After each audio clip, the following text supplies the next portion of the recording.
Hi guys. Sorry I'm not there today. I needed a little bit of a mental health day, but I did want to record this video so that we don't get behind with our notes. So today we're going to pick up where we left off.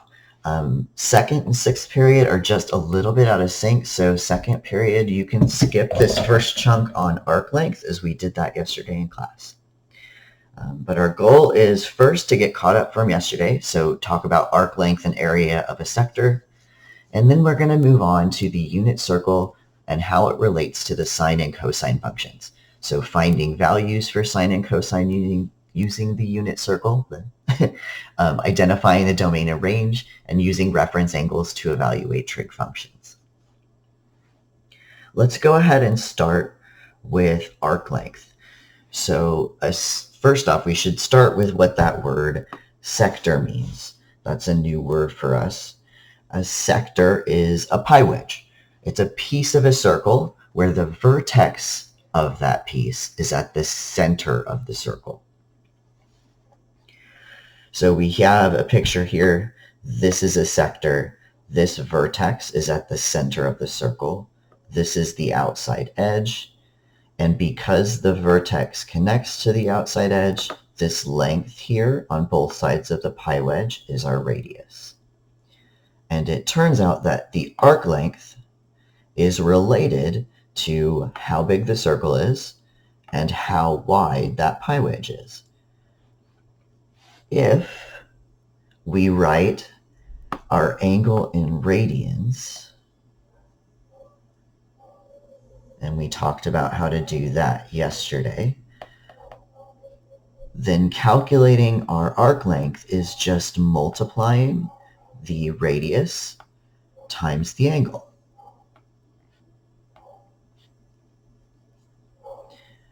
If I have the arc length and I want the angle, then I reverse that process. I divide both sides by r, and I get our angle theta is s over r, and it will also be in radians, just like it is up here. So remember, in trig, our default units for angle are radians. And we're going to do two quick examples. So we'll start with this picture. It says find the arc length. And I know that for arc length, S is equal to radius times angle in radians. And looking at the picture, I see my radius here, my angle here. So I'm going to take those values and substitute them in. So my arc length is equal to 5 inches times pi over 2 radians.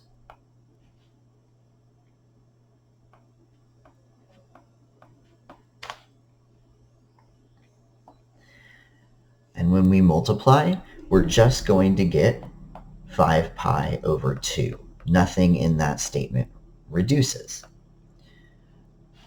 We do run into a weird bit of detail with the units. We know normally when we multiply units, we see them multiplied in the answer. Radians is the single exception. Radians disappear when you multiply them by anything else. So it's like inches and radians are having a battle. Inches clearly wins. So anytime you're multiplying like you are here, the radians are going to drop, and we're just left with inches, which makes sense because we know we're measuring a length, and length is measured in things like inches or feet.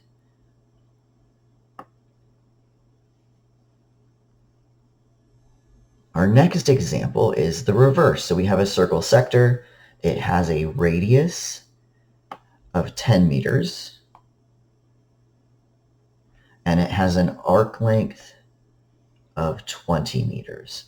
I know radius is r, arc length is s, and it asks us to find the angle. So we know from above that our angle is equal to the arc length divided by the radius, and that our answer will be in radians. So we'll set up our fraction. Our arc length is 20 meters. Our radius is 10 meters. I know those meters drop. And I know 20 divided by 10 is 2. And it's why is my answer in radians if the units cancel? Radians come about due to a ratio. How much of the circle are we taking up? And it's coming in... Why are words so hard this morning? So when we're calculating angle and the units cancel, it's going to feel weird. But for radians, that's a good thing. It means that our answer is in radians. Degrees won't pop up like that naturally. So if you're ever working on finding an angle and you end up with an answer that doesn't have any units on it because they all canceled, the units are radians. Degrees have to stay in the equation. Degrees don't cancel like this. Radians are special in that way.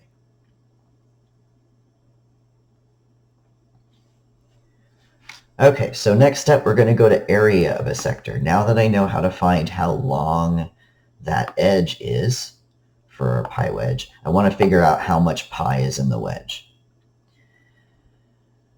And we're going to do that first by looking at the area of a whole circle.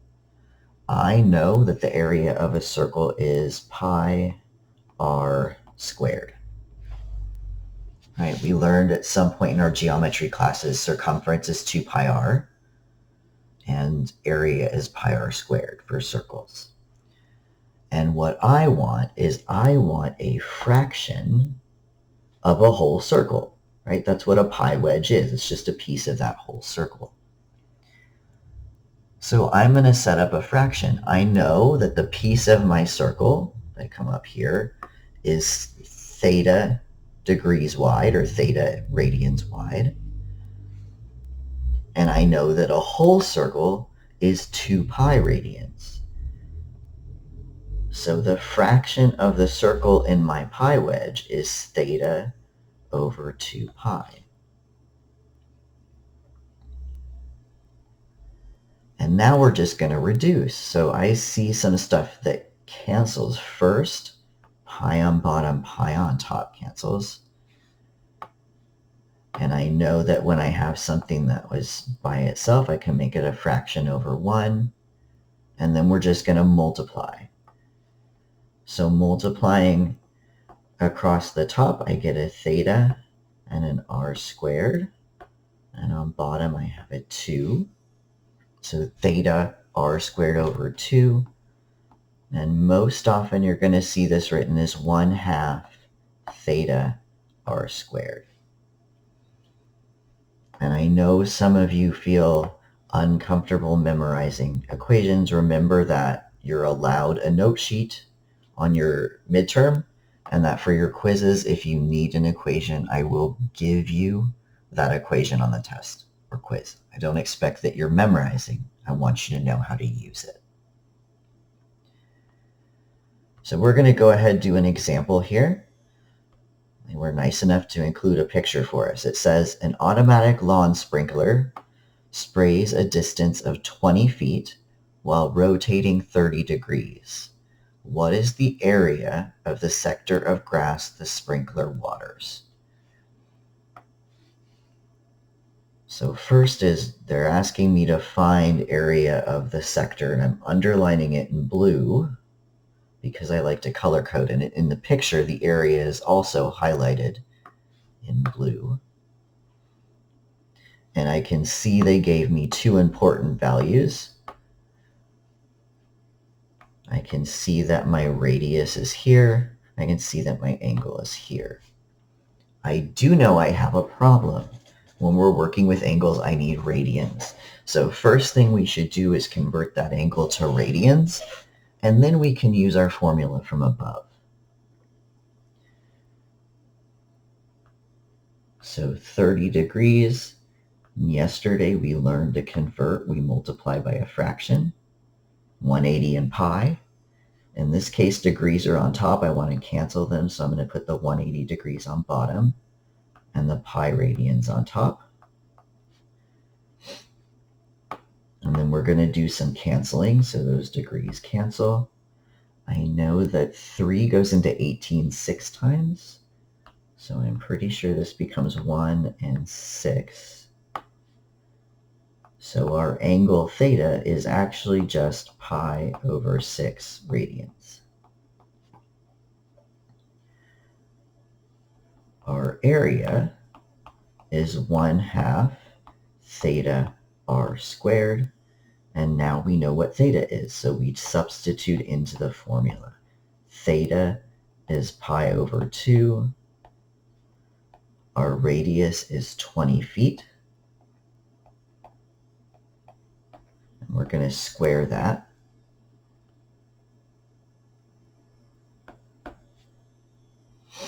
And I'm going to do some mental math, but at this stage, you're welcome to plug most of this in a calculator. Make sure you leave pi in your answer, because remember, we like precise answers. For me, I know that 2 times 2 on the bottom down here is, where's my little highlighter? Down here, that's going to be 4. I know that 20 squared is 400. 2 squared is 4. 10 squared is 100, so 400. And then the 4s are going to cancel, so I'm just going to get 100, because 400 divided by 4 is 100. So this should be, assuming I haven't lost my mind, 100 pi feet squared. Okay, so let's go ahead and move on to our new material for today. We're going to talk briefly about the unit circle. You should have seen this in Math 2, and we're building on what you saw in Math 2. So in Math 2, Math 3, even more recent. When you were first introduced in Math 3 to the unit circle, you should have learned 2 important facts. First, the unit circle always has its center at the origin, and it's called a unit circle because we're counting by ones, and it has a radius of 1.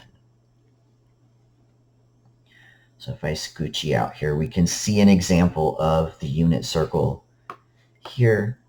We can see the coordinate plane, center is at 0, and I can see that it has a height of 1 and a width of 1 here, so that its radius is 1 all the way around.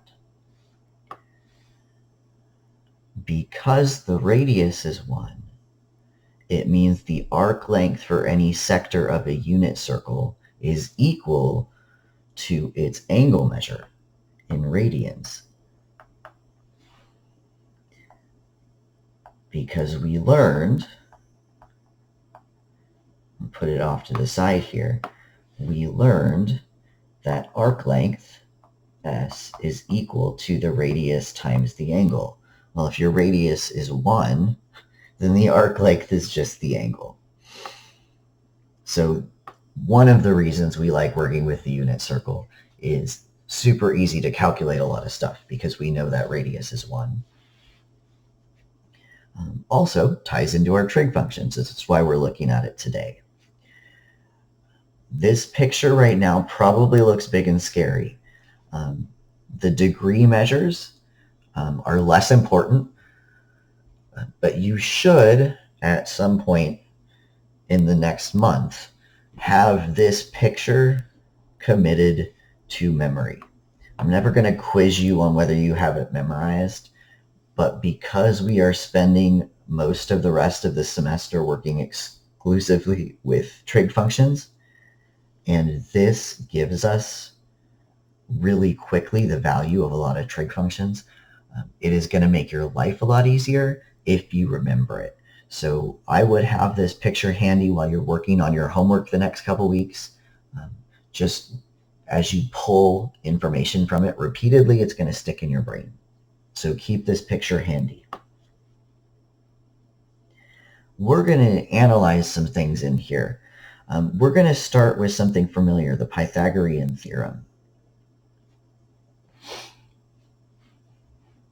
So I'm going to draw a right triangle here.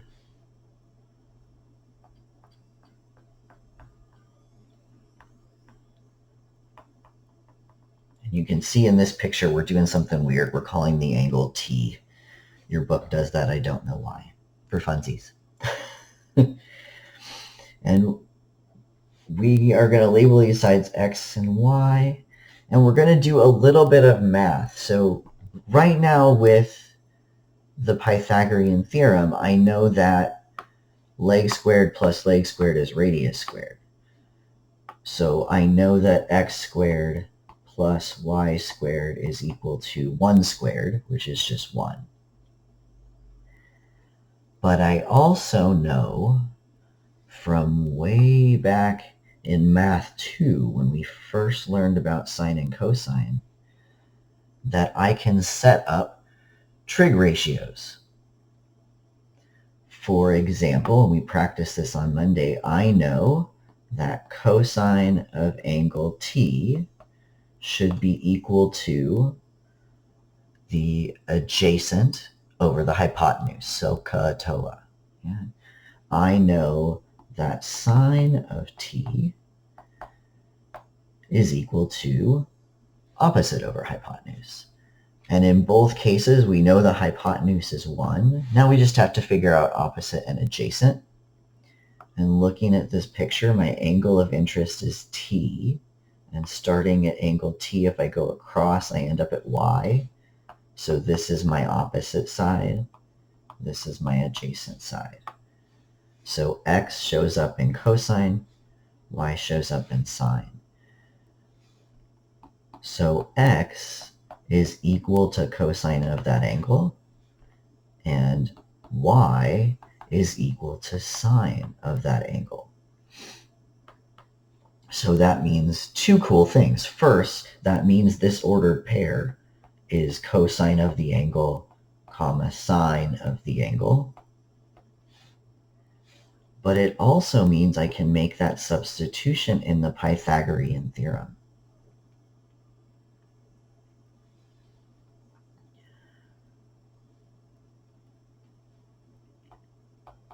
Oops, X is cosine. Cos squared T plus sine squared T equals 1. And we're going to come back to that in a minute, but that is our first big important trig identity. But we also now know sine and cosine are the x and y coordinates of a point on the unit circle. Anytime I'm told the coordinates of a point on the unit circle, I know the values of sine and cosine. So for this example, it says a certain angle T corresponds to a point on the unit circle. That's important. At negative root 2 over 2, comma, root 2 over 2. Find the exact values of cosine T and sine T. Well, using our information above, I know that X is equal to cosine of T and Y is equal to sine of T. So my exact values, cosine of T is equal to negative root 2 over 2, and sine of T is equal to root 2 over 2. No calculator needed. Happy face. So if we're on the unit circle, a point on the edge of the unit circle xy corresponds to cosine and sine. That means if we scroll back up in this picture of the unit circle, I now know sine and cosine for 30 degrees. I know sine and cosine for 45, for 60, for 90. So that's another reason why this is super helpful. All right, we're going to pull down our Pythagorean theorem statement because that's big and important. So applying the Pythagorean theorem gives us cos squared plus sine squared equals 1. And that's called the Pythagorean identity. And you'll notice it's written a little weird. We're writing cos squared t instead of cos t squared. This is equal to cosine of t squared. The reason that we're using this notation is it's really clear that the function is being squared, that cosine function is being multiplied by itself, and not the variable inside it. And this also indicates that, but it starts to get a little messy when we're dealing with complicated expressions that already have lots of parentheses. So this is a neat and tidy way to write the square of a trig function. We put it on the function instead of on the outside edge. So this is one of the most powerful identities for trig functions. We're going to see it a lot. And we're going to use this to help us find some values. So our first example says, if sine of t is 3/7 and t is in the second quadrant, find cosine t. And the reason that this guy is important is because we know that trig functions repeat. If I scroll back up and I look at my unit circle for the same y value, root 3 over 2, my cosine could be 1/2 or negative 1/2, right? It could be root 2 over 2 or negative root 2 over 2 for the same y value. So knowing my sine gives me my height on the unit circle. But because this is a perfect mirror image on both sides, I need to know which side I'm on. So that's telling me whatever I calculate from my Pythagorean identity, I need to remember that if I'm in quadrant 2, which is over here, my cosines are all going to be negative. So when we're solving equations using the Pythagorean identity, we need to be told what quadrant we're in. Otherwise, we're assuming we're in the first quadrant where everything's positive.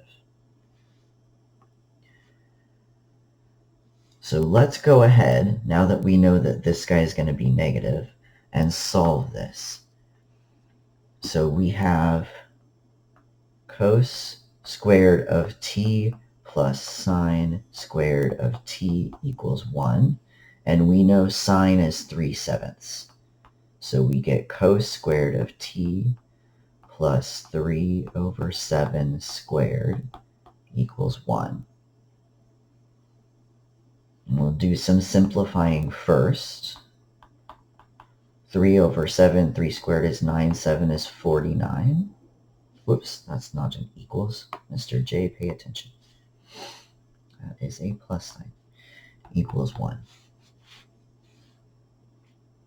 And then my next step, when I come over this way, I'm going to subtract 9/49 from both sides.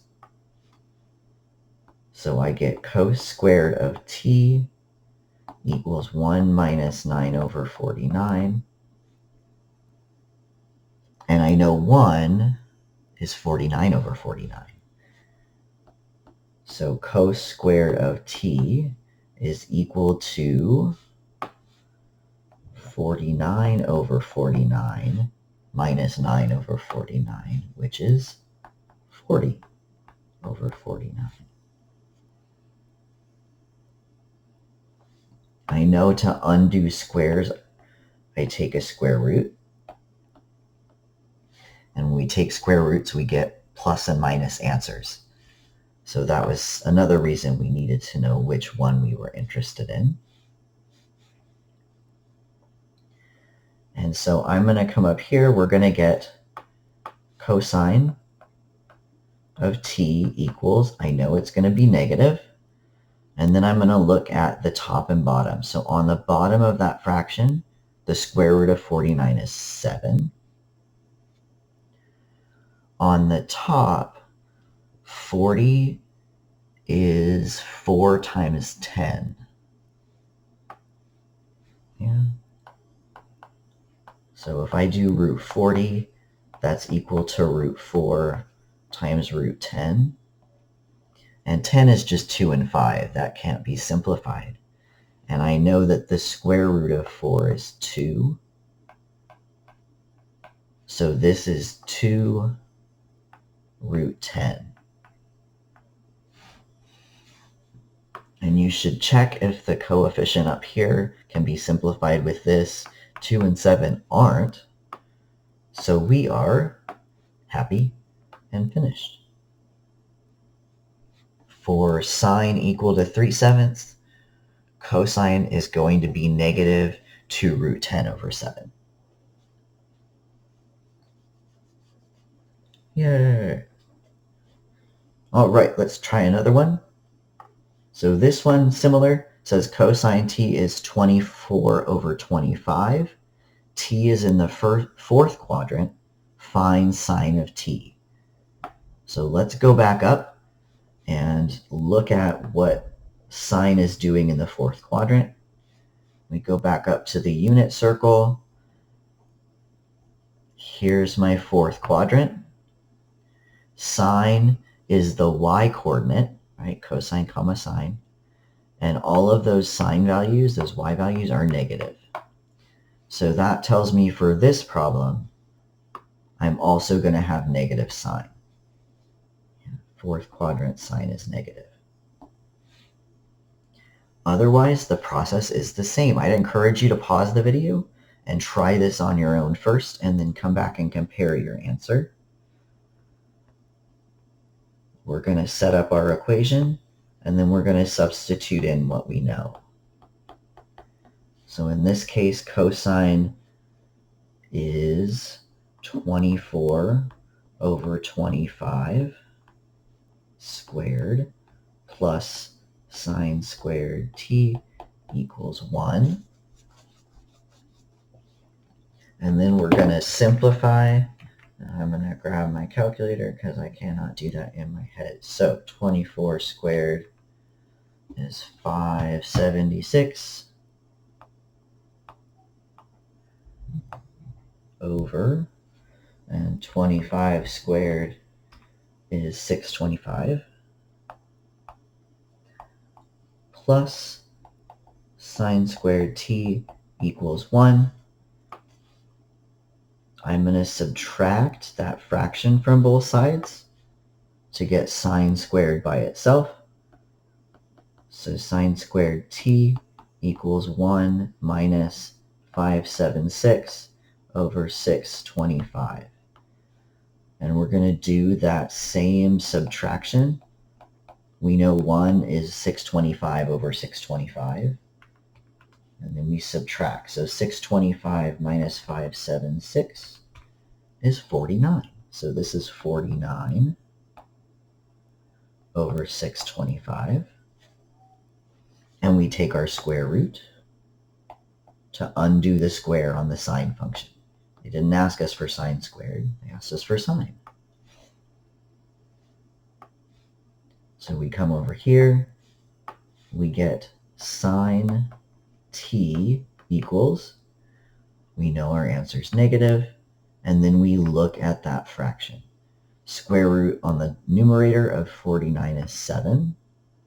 Square root on the denominator of 625 is 25.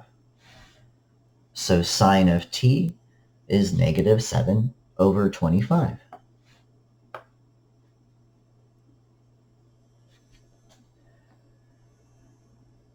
We have a new identity we're using to set up our equations. But once the equation is set up and you've substituted in with one of the functions that you know, the rest of this solution process is algebra. The only extra step is knowing whether your answer should be positive or negative.